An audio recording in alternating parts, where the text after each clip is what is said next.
Hi, I'm Doug Holdreed, and I'll be your instructor for mythology, world mythology, Humanities 115. I thought I might begin to introduce you to the course by telling you a little bit about myself. I've been an artist and a educator pretty much throughout my adult life.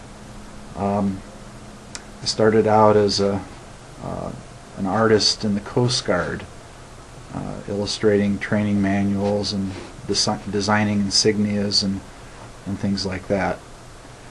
I'm primarily a painter. I've exhibited in galleries in Colorado and New Mexico and Texas, and my work is in private and corporate collections in actually different parts of the world, in Europe and Canada and Mexico. One of my favorite exhibitions was at the National Gallery, the National Palace of Fine Art in San Miguel de Allende in Mexico. I've also done illustrations for magazines, and the National Park Service used a series of my paintings in their roadside exhibits. If you stop on the Santa Fe Trail between Missouri and New Mexico, Santa Fe, you'll see examples of my artwork at those roadside exhibits. What I'd like to do in this little introductory video is tell you what you're in for, tell you what you're going to be doing in the course, and sort of get you started. Once you get logged, well, you're already logged in to TSJC Online, because that's where you access this video. But the next couple of things that I'd like you to do are, first of all, to take a look at the introductory podcast. In that podcast, I'll go through a lot of the important stuff as it relates to the course. Then I'd like you to also take a look at another short podcast that kind of walks you through the TSJC Online, or D2L as it's sometimes referred to. D2L, by the way, stands for Desire to Learn, and that's the company that creates the software program. So take a look at that little short video. Then I'd like you to there's a link in Unit 1 to an online learning preference survey.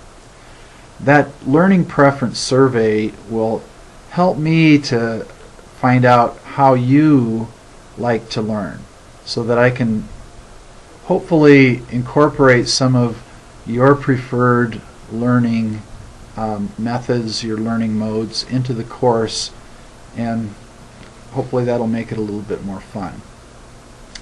I have the course structured as a game, and as you progress through the game, you'll go into the underworld and ascend the different levels of the mythic mountain until you finally enter the celestial realm.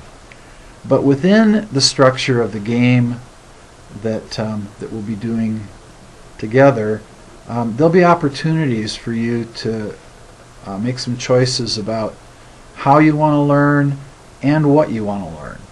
So my theory is that mythology is way too big a subject for me to know everything and for me to teach everything. So I want to give you some of the responsibility to explore and report to the class and so forth. So after you've taken the learning preference survey, the next thing that I'd like you to do is to take the syllabus quiz. This is really just a way for me to make sure that you've really carefully read the syllabus. It's important that you do that, because the syllabus is actually the legal contract between you and I, and so it's important for you to understand what's in there. After that, oh, by the way, you're going to earn in this first unit 3 power objects that will come in handy as we play the game. As you go along, you'll be able to use those objects in ways that will help you. The first power object is the Wings of Mercury, and you'll earn the Wings of Mercury by completing and submitting the syllabus quiz. After you've completed the syllabus quiz, then you can go ahead and read Chapter 1 in the textbook. This is the textbook, World Mythology. The author's name is Roy Willis.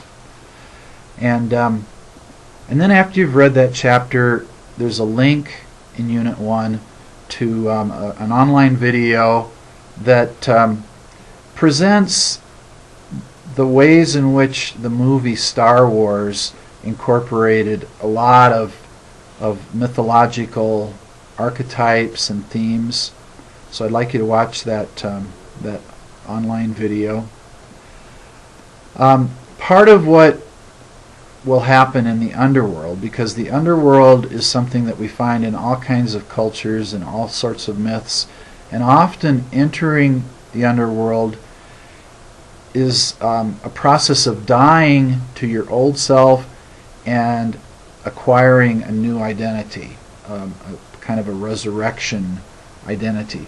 So I would like you, as you enter the underworld, to choose a new identity for yourself, a persona. What I mean by that is go through the text and explore a little bit.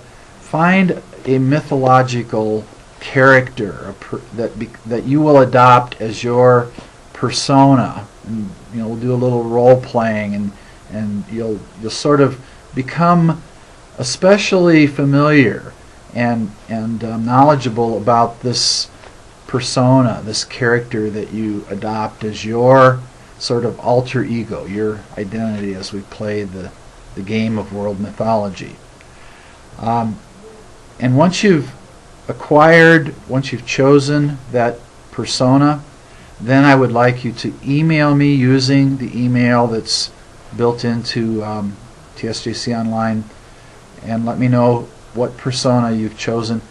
And I'd like you to attach a picture of that character. So you'll need to do an image search online and find a piece of artwork or an image that represents the character that you choose.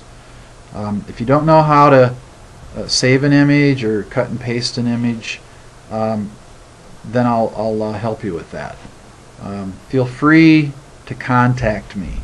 My contact information is on the syllabus, and I really would like you to do that. Either stop by my office and introduce yourself when you're in the neighborhood, or give me a call on the phone, or whatever. Email me. But anything that you're not familiar with or you don't know how to do, I want to help you learn. I want to help you know how to do it.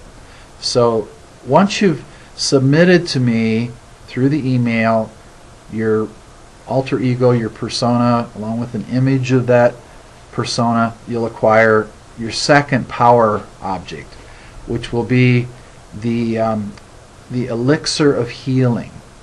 And that object will also give you some valuable powers as we play the game. And finally, the last thing that you'll do is participate in the first online discussion, which will also be linked from the first unit in the course. And that will earn you, participation in the discussion will earn you your third power object, which is the Ankh of life. And that Ankh of life will also give you a power that you can use at your discretion as we proceed with the game. So I think that's all I want to do with this first video. I'll be using these little videos from time to time just so you can see me and hear me and know that I'm really here. I'm really reading what you submit. By the way, it is really important in this course that you feel confident about your reading skills and your writing skills. We're going to be communicating back and forth throughout the course in writing, and we'll be doing a lot of that. I'll use a lot of videos and I'll use some other learning modes, but there's no way for us to avoid the importance of both reading and being able to express yourself in writing. So if you don't feel like those are skills that you're confident with, this might not be the best course for you, because they really are important. So with that, I think I'll close this little video and ask you to go ahead and look at Unit 1. Well, first, look at the introductory podcast, and then go on to the various assignments for Unit 1.